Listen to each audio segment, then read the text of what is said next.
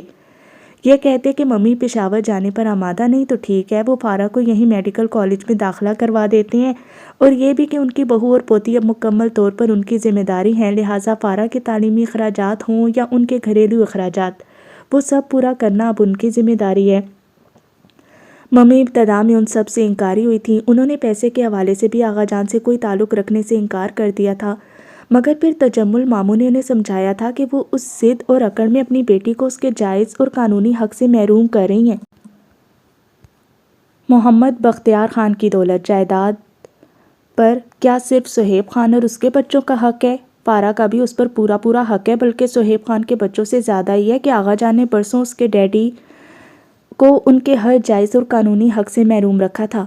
آغا جان فارا کی پڑھائی کا خرچہ اٹھائیں یا ان کے گھریلو اخراجات کی ذمہ داری لیں تو یہ کوئی احسان نہیں بلکہ صرف ان کا فرض ہے۔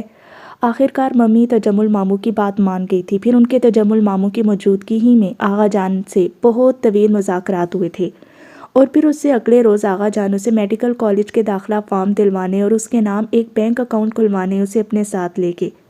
ولی ہمیشہ کی طرح ان کے ساتھ تھا، انہوں نے اسے داخلہ فارم دلوایا، خود ساتھ بیٹھ کر اس کے ساتھ فارم بھروایا۔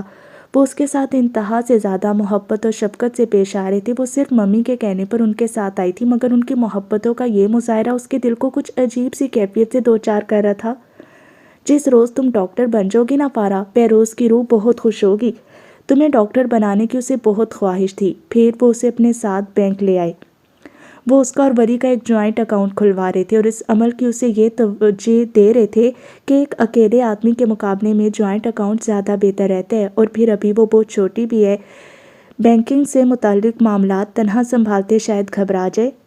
وہ اس وقت تو کچھ بھی نہ سوچ سکی تھی کہ ان کی محبتوں کے حصان میں جکڑ گئی تھی، مگر گھر آ کر اس نے جب سنجیدگی سے سوچا تو خیال آیا کہ جوائنٹ اکاؤنٹ ہی کھلوانا تھا تو وہ اپنا اور فارا کا جوائنٹ اکاؤنٹ کھلوا سکتے تھے، یا اس سے بھی بہتر تھا کہ ممی کا اس کے ساتھ اکاؤنٹ کھلوا دیتے۔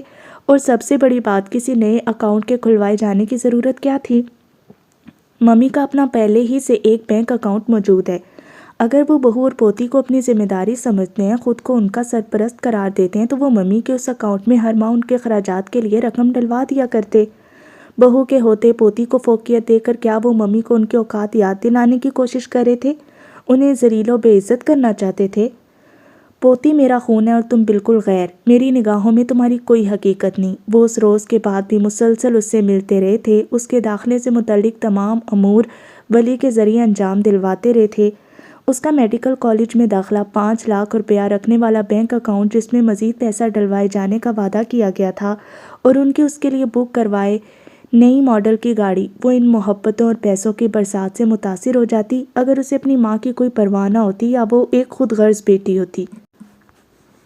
اس کی ماں کو ذلیل کر کے کیا وہ سمجھتے تھے کہ اس کی محبت جیت لیں گے؟ اس کا داخلہ کروا دینے کے بعد وہ واپس چلے گئے تھے، اور پھر وہ خود تو نہیں آتے تھے، البتہ ان کی فون کالز اس کے پاس ہر 2-3 مہینے بعد ضرور آتی تھیں، جن میں اس کی خیریت پوچھی جاتی، پڑھائی کا احوال دریافت کیا جاتا، کچھ چاہیے تو نہیں، اور ادھر ادھر کی کچھ مختصر گفتگو ہوتی۔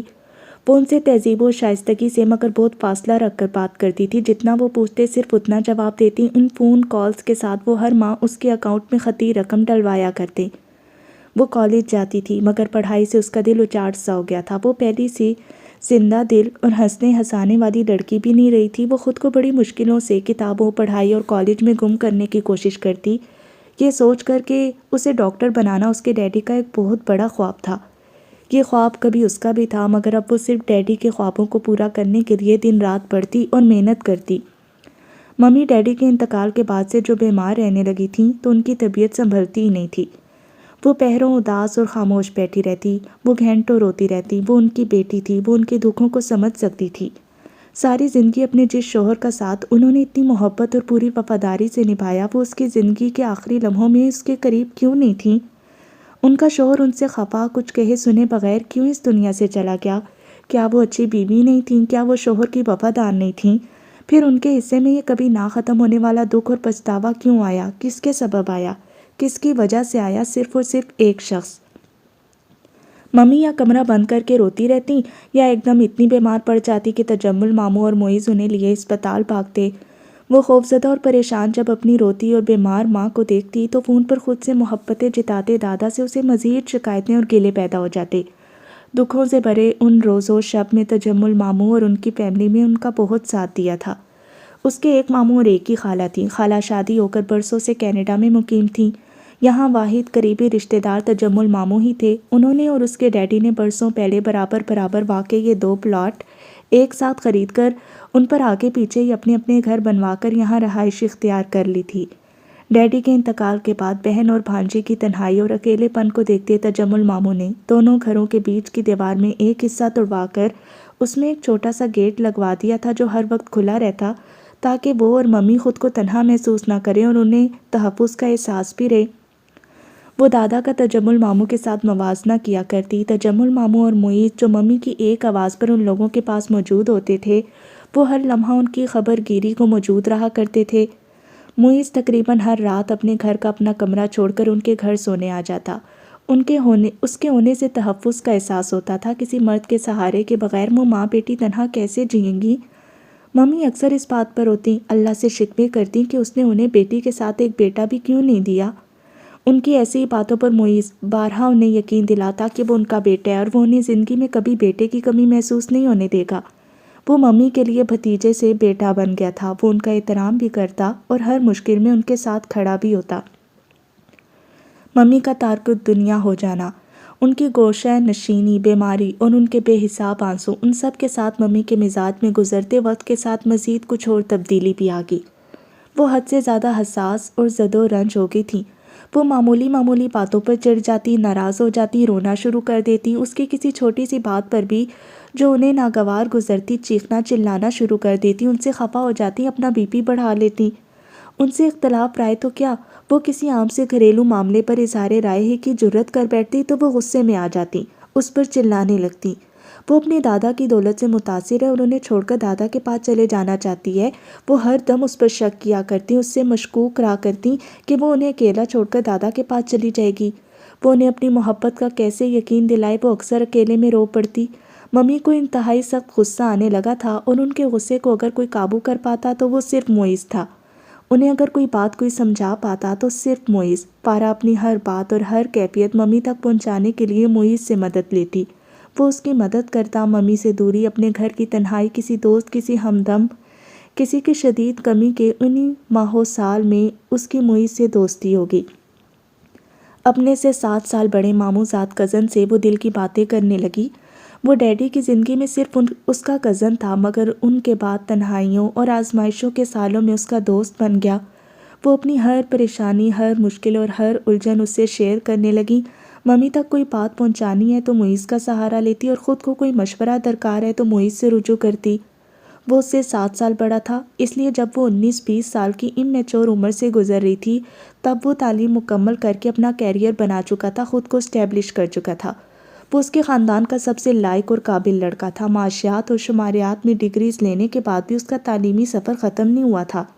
وہ ہر آن کچھ نہ کچھ نیا سیکھنے میں مصروف رہا کرتا۔ آغا جان کا باقاعدگی سے پیسے بھجوانا اور 2-3 ماہ بعد کی فون کالز، ان 2 معاملات سے ہٹ کر انہوں نے اس کے نکاح یا رخصتی کے حوالے سے کبھی کچھ نہیں کہا تھا، مگر وہ اس نکاح کو یاد کر کے روز اول ہی کی طرح ڈر جایا کرتی تھی۔ آگے کیا ہوگا اسے شدید خوف محسوس ہوتا۔ اس سے بات بے بات ناراض رہنے اور غصہ کرنے والی ممی کو بھی اس بات کی بے حد فکر رہتی کہ فارا کے مستقبل کا کیا ہوگا۔ وہ اپنی بیٹی محمد بختیار خان کے خاندان میں نہیں دیں گی، یہ تو طے تھا۔ فارا کی طلاق یا خلا ایک بالکل طے شدہ بات تھی، مگر انہیں اس بات کی فکر لاحق ہوتی کہ طلاق کا داغ لگنے کے بعد ان کی بیٹی کا مستقبل ہوگا کیا، اس کی شادی کہاں ہوگی، کیسے ہوگی۔ ایسے ایک موقع پر جب ممی اس کے مستقبل کے حوالے سے سخت پریشان اور آزردہ ہو رہی تھی تب تجمل ماموں نے انہیں تسلی دی کہ وہ فارا کے مستقبل کی طرف سے بے فکر ہیں۔ فارا کو وہ اپنی بہو بنائیں گے اور ان کی خواہش سے بڑھ کر کہ یہ خود معیز کی خواہش ہے۔ ممی نے بے حد خوشی کے ساتھ تجمل ماموں کے دیے معیز کے اس رشتے کو قبول کر لیا تھا۔ فارا اس بات پر حیران بھی ہوئی تھی اور خوش بھی۔ وہ معیز کے لیے کزن اور دوست سے بھی بڑھ کر کچھ خاص مقام حاصل کر گئی ہے، یہ تو اس کے کہے بنا ہی وہ سمجھتی تھی، مگر یہی بات تجمل ماموں کے ذریعے باضابطہ ممی تک پہنچ جانا اور اس کا قبول بھی کر لیا جانا۔ وہ خوش ہونا چاہتی تھی کیونکہ معیز میں وہ تمام خوبیاں موجود تھیں جو کوئی بھی لڑکی اپنے شریک سفر میں چاہ سکتی ہے، مگر وہ کیسے خوش ہوتی؟ پرواز کی خواہش سے پہلے اس کے پر کاٹ دیے گئے تھے، خوشی کا احساس پانے سے پہلے ہی اس سے خوشیاں چھین لی گئیں۔ اگر ولی صہیب خان کا خوف کسی آسیب کی طرح اس کے وجود پر مسلط نہ ہوتا تو وہ بے خوف و خطیر معیز کے خواب دیکھتی، خوشیوں کے خواب دیکھتی، مگر اب تو خواب دیکھتے بھی ڈر لگتا تھا۔ کیا ولی صہیب خان کبھی اس کا پیچھا چھوڑے گا؟ کیا کبھی وہ اس جبر کے رشتے سے نجات حاصل کر پائے گی؟ وہ سوچتی اور بہت روتی۔ گھر کا سربراہ نہ رہے تو گھر کا شیرازہ کس طرح بکھرتا ہے۔ وہ اپنے گھر کو دیکھتی تو بہت اداس ہوتی، بہت کڑتی۔ ڈیڈی کے بعد بتدریج تبدیل ہوتا ان کے گھر کا ماحول اس کے میڈیکل کے آخری سالوں کے آتے آتے مکمل طور پر تبدیل ہو گیا تھا۔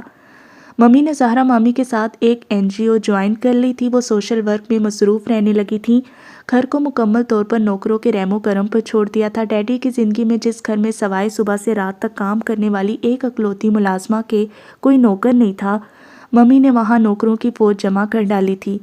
آغا جان کے جس پیسے کو ابتدا میں وہ ہاتھ لگانا بھی حرام سمجھتی تھیں اور وہ صرف پارا کی تعلیم یا پھر انتہائی ناگزیر گھریلو اخراجات کے لیے استعمال ہوتا تھا، انہوں نے اسے بے دریغ خرچ کرنا شروع کر دیا۔ وہ ہر دوسرے دن اس سے چیک کٹواتی، کبھی 25,000، کبھی 50,000، کبھی 70، کبھی 80 اور کبھی لاکھ۔ کبھی گھر کا سارا فرنیچر بدل دیا تو کبھی تمام قالین، کبھی سارے پردے، کبھی گھر پر کوئی پارٹی رکھ لی تو کبھی کسی 5 اسٹار ہوٹل میں دوست احباب کو گیٹ ٹوگیدر ارینج کر ڈالی، کبھی کسی رشتہ دار یا دوست کو تحفے میں کچھ قیمتی چیز دے دی تو کبھی کہیں ڈونیشن دے آتی، اور کبھی ان کی مرضی انہوں نے کہاں خرچ کیا وہ پارا کو بتانے کی پابند تو نہیں۔ سادہ گھریلو سی عورت سے بدل کر وہ امیر طبقے کی بلکہ نودولتی طبقے کی نمائندہ بے حساب پیسے کی نمائش کرنے والی عورت بن گئی تھی۔ یوں لگتا جیسے وہ پانی کی طرح اس پیسے کو لٹا کر اسے تباہ و برباد نہیں کریں بلکہ محمد بختیار خان کو تباہ و برباد کر ڈالنا چاہتی ہیں۔ روز روز کے ان بڑے بھاری رقوم کے چیک کاٹنے پر ایک بار وہ ممی سے تھوڑا سا اختلافی انداز گفتگو اختیار کر بیٹھی تو انہوں نے وہ واویلا مچایا، وہ چیخیں چلائیں اور روئیں کہ اسے اپنے اعتراض پر شرمندہ نادم ہونے اور پچھتانے کے سوا کچھ نہیں سوجا تھا۔ میرا شوہر نیرا محتاج ہو گئی، اپنی اولاد کی بختاور خان نے مجھے ایسا لاچار بنا دیا کہ آج مجھے اپنی ہی بیٹی کے آگے ہاتھ پھیلانا پڑتا ہے، اور پھر یہ بختیار خان کی پوتی کی مرضی ہے کہ وہ ماں کو پیسہ دے یا نہ دے۔ رو رو کر اور باقاعدہ ہاتھ جوڑ کر معافیا مانگتے وہ اسی وقت اپنا ATM کارڈ نکال کر لائی تھی اور اسے پن کوڈ سمیت ممی کے حوالے کر دیا تھا۔ تجمل ماموں، زہرا مامی، معیز، کوئی کتنا بھی کہتا رہے یہ پیسہ تمہارا حق ہے، بالکل جائز حق ہے، یہ کوئی احسان یا بھیک نہیں، پھر بھی وہ اپنی تعلیمی ضروریات کے لیے اس پیسے کو استعمال کرنے کے علاوہ کسی انتہائی شدید اور ناگزیر ضرورت ہی کے تحت اپنے اکاؤنٹ سے خوب سوچ سمجھ کر اور بس ضرورت ہی کے مطابق رقم نکالا کرتی تھی، مگر اس کے باوجود بھی ممی ہر مہینے اکاؤنٹ تقریباً خالی کر دیا کرتی۔ ممی پر افسوس، ترس اور ہمدردی کے بعد اب اسے ان پر غصہ آنے لگا تھا، جھنجھلاہٹ ہونے لگی تھی۔ اس کے فائنل ایئر ہی کے دوران معیز نے اسے باقاعدہ پرپوز کیا تھا۔ اس نے یہ بھی کہا تھا کہ اب وہ میچور ہو چکی ہے، اس کی تعلیم بھی مکمل ہونے والی ہے، لہٰذا اب یہاں سے کسی اچھے وکیل سے مشورہ کیے جانے کے بعد جلدی وہاں پر طلاق کا مطالبہ کر دیا جائے گا۔ معیز کا پرپوزل خوشی کی بات تھی، مگر اس کی طلاق؟ گزشتہ 4 سالوں میں اس کے نکاح یا رخصتی کے متعلق کچھ نہ کہنے والے آغا جان اب اس کے فائنل ایئر کے دوران اکثر باتوں باتوں میں ایسی کوئی بات ضرور کہہ جاتے جو اس کی رخصتی اور شادی سے متعلق ہوتی۔ فارا یہ شادی کرنا بھی چاہتی ہے یا نہیں، یہ جاننے کی زحمت گوارا کیے بغیر وہ اس کی اور ولی کی شادی کی باتیں کیا کرتے۔ زبردستی کا نکاح اور زبردستی کی شادی واقعی آغا جان کی محبت مطلق العنانی والی محبت تھی۔ ان کے من چاہے اور زبردستی مسلط کردہ فیصلوں کو قبول کیے جاؤ اور بدلے میں ان کی محبت پائے جاؤ۔ شادی دل کی خوشی کا نام ہے یا زبردستی مسلط کردہ کسی ناپسندیدہ رشتے کو نبھانے کا؟ وہ آنے والی قیامت جو اب بہت نزدیک آ چکی تھی کو سوچ سوچ کر خوفزدہ ہوتی، خود کو دباؤ میں محسوس کرتی، ہر وقت ٹینشن میں رہتی۔ اس صورتحال کا منفی اثر اس کی پڑھائی پر یہ پڑا کہ بے تحاشا محنت کے باوجود فائنل ایئر میں اس کا ویسا رزلٹ نہیں آیا جس کی اسے امید تھی اور جس کی اس نے دن رات لگ کر محنت کی تھی۔ اس کا اکیڈمک کیریئر، اس کا پروفیشنل کیریئر سب ایک شخص کے سبب تباہ ہوتا نظر آ رہا تھا۔ اسے اس شخص ولی صہیب خان سے کچھ اور بھی شدید نفرت ہونے لگی۔ اس کے رزلٹ کا پوچھنے آغا جان کا فون آیا تھا اور یہاں ممی نے تجمل ماموں اور معیز کے مشورے سے ایک بہت اچھے وکیل سے رابطہ کر لیا تھا۔ یہی وجہ تھی کہ جب وہ اس کے پاس ہو جانے کا سن کر اس کے لیے کئی بیش قیمت تحائف لے کر ان کے گھر کئی برسوں بعد آئے، تب ممی نے اس روز ان سے اعلانیہ فارا کی طلاق کا مطالبہ کر دیا۔ 5 سالوں بعد اگر وہ یہ سمجھ رہے تھے کہ اپنی دولت کی خیرہ کن چمک دمک دکھا کر اور محبتیں جتا کر ان کے اور فارا کے فیصلے کو تبدیل کروا لینے میں کامیاب ہو جائیں گے، تو آج اپنی تمام خوش فہمیاں دور کر لیں۔ فارا اور اس کی ماں کا 5 سال بعد بھی وہی فیصلہ ہے جو 5 سال پہلے تھا۔ ممی کے اگر الفاظ نہیں تو لہجہ ضرور یہی سب کہہ رہا تھا کہ اور پھر اس روز سے ممی اور آغا جان کے بیچ چھڑی غیر اعلانیہ سرد جنگ باقاعدہ اور باضابطہ اعلانیہ جنگ میں تبدیل ہوگی۔ ممی کے جارحانہ پالیسیوں کے جواب میں آغا جان کا انداز دفاعی حکمت عملی رکھنے والا تھا۔ اچھا، رخصتی کچھ عرصے کے لیے مؤخر کر دیتے ہیں، فارا کا ہاؤس جاب ہو جائے، اگر وہ پوسٹ گریجویشن میں انٹرسٹڈ ہے تو وہ کر لے، رخصتی چند سالوں بعد۔ جیسی میٹھی میٹھی صلح صفائی والی باتیں۔ طلاق کے مطالبے کے ساتھ ہی ممی نے ان سے جائیداد میں فارا کے حصے کا مطالبہ بھی کر دیا تھا۔ طلاق کی بات درست تھی، مگر جائیداد اسے اس شخص ولی صہیب خان سے کوئی رشتہ نہیں رکھنا تھا، یہ طے تھا، مگر اسے کسی جائیداد میں بھی کوئی دلچسپی نہیں تھی۔ جائیداد کے اس مطالبے پر اس کا ممی سے اختلاف ہوا۔ کہہ دو میں غلط ہوں، تمہارے آغا جان صحیح ہیں، جانا چاہتی ہو تو چلی جاؤ اپنے دادا کے پاس، کروا لو ان کے پوتے سے رخصتی۔ چھین لی اس ظالم انسان نے مجھ سے میری بیٹی، کر دیا اس سے ماں سے باغی۔ وہ ان کے ان عجیب و غریب الزامات و ناراضگیوں سے خائف ہو کر مجبوراً چپ تو ہو گئی تھی، مگر یہ بات اس کے دل کو بالکل بھی اچھی نہیں لگ رہی تھی۔ اپنی زندگی اور گھر کی الجھنوں کا انتہائی منفی اثر اس کی ہاؤس جاب میں خراب ترین کارکردگی کی صورت سامنے آ رہا تھا۔ وہ روز کسی نہ کسی سینئر ڈاکٹر سے خود کو نااہل، غیر ذمہ دار اور غیر پیشہ ورانہ رویے کا حامل سن کر آتی، یہاں سے شد و مد سے طلاق کا مطالبہ اور وہاں سے مسلسل ٹال مٹول، اس کا اضطراب اور بے چینی ہر گزرتے دن کے ساتھ بڑھتا جا رہا تھا۔ ممی اور آغا جان اپنی اپنی انا کی جنگ لڑ رہے تھے، اس کے دل میں یہ خیال پختہ ہوتا چلا جا رہا تھا وہ ان دونوں کے لیے بیٹی یا پوتی نہیں، بلکہ ان کی انا، ان کی ضد اور ان کی جیت ہے۔ وہ جس کی طرف ہو جائے وہی جیت جائے گا۔ اس کے اندر ان دونوں کے لیے شدید ناراضگی اور خفگی پیدا ہونے لگی۔ ان کے طلاق کے مطالبے کو وہاں سنجیدگی سے نہ لیا جاتا دیکھ کر آخرکار مجبوراً ان لوگوں کو خلا کی طرف جانا پڑا۔ اسے اس کا رخصتی سے قبل کا آدھا حق مہر، جو کہ طلاق کی صورت میں مذہبی لحاظ سے اسے لازمی ملنا تھا، اس کے دستبرداری کے بعد مجبوراً خلا کا مطالبہ کرتے ممی اب جائیداد میں فارا کے حصے کے مطالبے سے تو 1 انچ پیچھے ہٹنے کو تیار نہیں تھیں۔ اس کے وکیل کی طرف سے خلا کا قانونی مطالبہ ان تک پہنچنے کی دیر تھی۔ آغا جان ولی کے ساتھ اگلے ہی روز ان کے گھر میں موجود تھے۔ آغا جان کی وہی صلح صفائی والی میٹھی میٹھی باتیں اور ولی کا اشتعال اور غصہ۔ فارا کو بلائیں، مجھے اس سے بات کرنی ہے۔ ممی جو آغا جان کو کافی ٹھیک ٹھاک سنا رہی تھیں، ولی نے ان کی بات کاٹ کر بہت گستاخی سے کہا تھا، فارا کے بڑے یہاں موجود ہے، تمہیں جو کچھ کہنا ہے ان سے کہو۔ ممی کے بجائے معیز نے اسے جواب دیا۔ وہ معیز کی بات کے جواب میں حقارت اور تنفر سے فوراً بولا تھا، اپنے پرسنل معاملات میں کسی تھرڈ پرسن کی شرکت میں پسند نہیں کرتا۔ تمہارے والد بزرگوں کو میں فارا کے ماموں ہونے کے ناطے یہاں برداشت کر سکتا ہوں، مگر تمہاری یہاں موجودگی کا تو سرے سے کوئی جواز ہی نہیں ہے، اور ویسے میں یہاں کسی بڑے سے نہیں، اپنی بیوی سے ملنے آیا ہوں۔ آپ لوگ اسے یہاں بلائیں گے یا میں اندر جا کر خود اس سے مل لوں؟ ولی کی اس بدتمیزی پر ممی اسے ڈرائنگ روم میں بلا لائی تھیں۔ وہ خود آ کر اپنا جواب ان دونوں دادا پوتے کو دے دے تاکہ انہیں تسلی ہو سکے، اور پھر وہیں آ کر اس نے آغا جان سے پہلی بار بالکل صاف اور واضح اس رشتے سے انکار کر دیا۔ مجھے طلاق چاہیے، میں ولی صہیب خان کے ساتھ کسی بھی قیمت پر نہیں رہنا چاہتی۔ یہ الفاظ ادا کرتے ہی وہ وہاں سے واپس آ گئی تھی۔ اس کا خیال تھا کہ اپنے دل کی بات آغا جان تک پہنچا کر اس کا بے چینی و اضطراب ختم ہو جائے گا، مگر ان تک اپنا انکار پہنچا دینے کے بعد تو اس کی بے چینی، اضطراب اور بے قراری مزید کئی گنا بڑھ گئی تھی۔ اس کی راتوں کی نیند غائب ہو گئی تھی، اس کا رہا سہا چین، سکون اور آرام سب کچھ بالکل ختم ہو گیا۔ اس کی زندگی پہلے اگر بدتر تھی تو اب بدترین ہو گئی تھی۔ ان کے گھر سے جا کر تیسرے دن کا آغا جان کا فون آیا، میری صحت ٹھیک نہیں، میری زندگی کا کچھ پتہ نہیں، فارا سے میری بات کروا دو۔ وہ ممی سے بولے تھے، وہ وہاں موجود تھی۔ ممی اگر ان کی اس سے بات نہیں کروانا چاہتی تھی تو وہ خود بھی ان سے بات کرنے سے کترا رہی تھی۔ وہ ان سے کیا بات کرے گی، کیا کہے گی؟ یہاں سے طلاق کا مطالبہ کیے جانے کے بعد آغا جان نے اسے اس کے موبائل پر 3-4 بار کال کی تھی، جو اس نے نمبر دے کر ریسیو ہی نہیں کی تھی۔ وہ ولی سے شادی کے لیے راضی نہیں، یہ جاننے کے باوجود وہ اسے اس شادی کے لیے راضی کرنے کی کوشش کریں گے، اس سے محبت کا اظہار کریں گے اور وہ ان کے پاس ہمیشہ کے لیے آ کر رہ جائے، یہ ان کی شدید خواہش ہے جیسی باتیں کہیں گے۔ اور وہ جواب میں کیا کہہ پائے گی؟ اپنے زبردستی کے نکاح اور ڈیڈی کی اتنی تکلیف دہ انداز میں موت کے لیے وہ آغا جان کو کبھی معاف نہیں کر سکتی تھی، مگر وہ اس کے دادا تھے، اس کے ڈیڈی کے والد، وہ ان سے کوئی گستاخی یا بدتمیزی تو ہرگز نہیں کر سکتی تھی، اس لیے بہتر یہی تھا کہ ان کی کالز نہ اٹینڈ کی جائیں۔ اس کی بے کلی اور بے قراری میں ہر گزرتے دن کے ساتھ اضافہ ہو رہا تھا۔ ممی کی ریسیو کی اس آخری فون کال کے بعد ان کی کوئی کال نہیں آئی تھی۔ ممی نے نہ کبھی ان کی سنی تھی اور نہ سننے پر آمادہ تھی۔ ہاں، اس نے معیز سے یہ ضرور کہا تھا کہ وہ ممی کو سمجھائے، انہیں بتائے کہ فارا کو جائیداد میں اپنا حصہ نہیں، صرف طلاق چاہیے۔ وہ اس جھگڑے کو مزید الجھا کیوں رہی ہیں؟ معیز نے بجائے ممی کے اسے سمجھانا شروع کیا تھا۔ وہ آخر ولی صہیب خان نام کے اس گھمنڈی انسان کے آگے کیوں جھک رہی ہے؟ کیوں اپنے ہر حق سے دستبردار ہو رہی ہے؟ پہلے ہی وہ خلا کا مطالبہ کر کے اپنے حق مہر سے دستبردار ہو چکی ہے۔ اب اس لالچی اور دولت پرست انسان کو جو اسے طلاق دیتا ہی صرف اس لیے نہیں کہ اسے جائیداد میں بٹوارا گوارا نہیں، کیوں جائیداد سے دستبرداری کا اعلان کر کے جیت کی ایک اور خوشی فراہم کر رہی ہے؟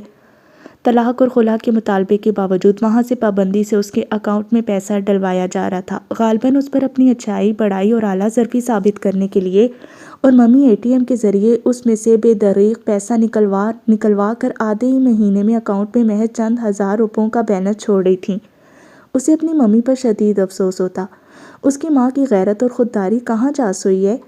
جن سے اتنی شدید نفرت ہے، جن سے ہر رشتہ توڑ دینے کا مصمم عزم ہے، ان کا پیسہ استعمال کرتے کیا ان کی انا اور غیرت نہیں جاگتی؟ پھر اس روز جب اس کے اکاؤنٹ میں جمع کروائے گئے تازہ ترین پیسوں میں سے ممی نے ہمیشہ کی طرح دھڑا دھڑ پیسے نکلوا کر یہاں وہاں خرچ کرنا شروع کیے، تب اس کا ممی پر افسوس خود پر سخت غصے میں تبدیل ہو گیا۔ ممی نے روتے اور تانے دیتے جو بھی کہا تھا، اسے اے ٹی ایم کارڈ ان کے حوالے کرنے کی کیا ضرورت تھی؟ ایک بار دے کر اب واپس مانگنے کا تو سوال ہی پیدا نہیں ہوتا تھا۔ وہ اس روز اپنا بیلنس پتہ چلنے پر اپنا A T M card mummy کے سپرد کرنے والی جذباتی حرکت پر بے انتہا پچھتائی۔ وہ اس کا اور ولی کا جوائنٹ اکاؤنٹ تھا۔ وہ ہر مہینہ پیسہ ڈلواتے وقت جب بیلنس دیکھتا ہوگا تو اس کے متعلق کیا سوچتا ہوگا؟ اسے ولی کے سامنے اپنے کسی امپریشن کے بننے یا بگڑنے کی پرواہ نہیں تھی۔ وہ اسے جو مرضی سمجھتا ہو، مگر پھر بھی اس کی انا کو یہ گوارا نہیں تھا کہ اس کا دشمن اسے بغیرت اور خودداری سے عاری سمجھے۔ خرچ وہ پیسہ ممی کرتی ہیں، مگر اس میں شامل تو وہ بھی سمجھی جاتی ہوگی۔ اس روز اس نے اپنی اے ٹی ایم سروس منقطع کرا دی تھی۔ اس نے سوچا تھا کہ وہ ممی کو کوشش کر کے تحمل اور بردباری سے ایسا کرنے کی وجوہات سے ضرور آگاہ کرے گی، مگر ایسا کچھ بھی ہونے کی نوبت ہی نہیں آ سکی۔ ممی نے شاید اس روز پیسہ نکلوانے کی کوشش کی تھی اور ناکامی کی صورت یہ جان گئی تھی کہ اس نے اپنی اے ٹی ایم سروس کا خاتمہ کرا دیا ہے۔ تبھی وہ ہسپتال سے گھر پہنچی تو ممی شدید غصے کے عالم میں اس کی منتظر تھیں۔ وہ معاملے کو سنبھالنے، ممی کا غصہ ٹھنڈا کرنے اور انہیں سمجھانے کی کوشش کر رہی تھی کہ زہرا مامی کی آمد نے اس کی ہر کوشش پر پانی پھیر دیا۔ بیچ کا وہ گیٹ کافی عرصے سے اس کے لیے عذاب بنا ہوا تھا۔ زہرا مومانی یا اس کا کوئی بھی کزن وقت بے وقت جب موڈ ہوتا اس کے گھر اٹھاتا۔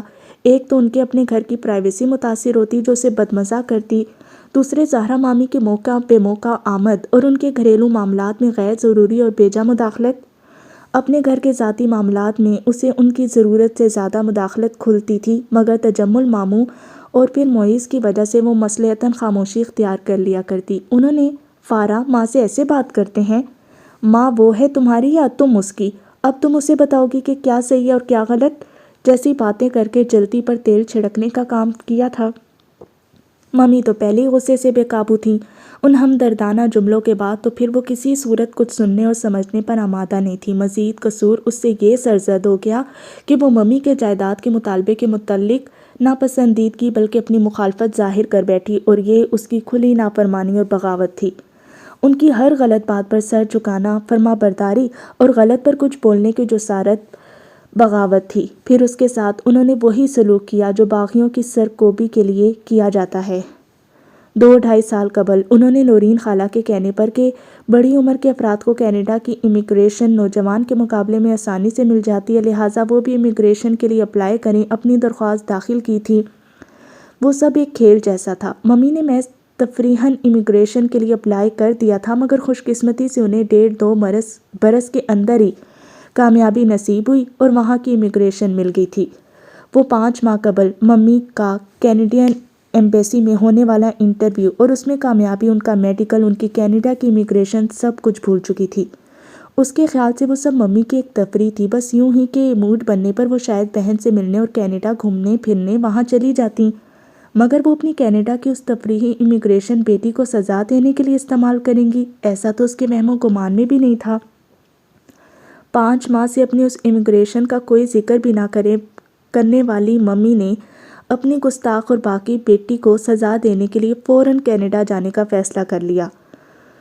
وہ ٹورنٹو اپنی بہن کے پاس جا رہی تھی۔ انہیں فارا سے ہمیشہ یہ خطرہ لاحق رہا تھا کہ وہ انہیں چھوڑ کر اپنے دادا کے پاس چلی جائے گی، مگر اس کے دل میں تو کبھی معمولی سا شک بھی پیدا نہیں ہوا تھا کہ اس کی ماں اسے بالکل اکیلا چھوڑ کر اس سے ناراض ہو کر بھی کہیں جا سکتی ہے۔ اس کا خیال تھا کہ پوری رات کروٹیں بدل بدل کر گزار دے گی اور اسے نیند نہیں آئے گی۔ ان دنوں جب رات کی تنہائیوں میں اکیلے پن کے دکھ اور خوف کو ساتھ لیے اپنے گھر میں نیند نہیں آتی تھی تو اس جگہ تو آنے کا سوال ہی پیدا نہیں ہوتا تھا۔ یہ جگہ تو مرکز و منبع تھی اس کے تمام دکھوں اور خوفوں اور ٹینشن کا، مگر سوچتے، الجھتے، بے تحاشا روتے، نہ جانے رات کے کس پہر اس کی آنکھ لگی، ایسی گہری نیند کہ جس کروٹ وہ سونے لیٹی تھی اسی کروٹ جاگی تھی۔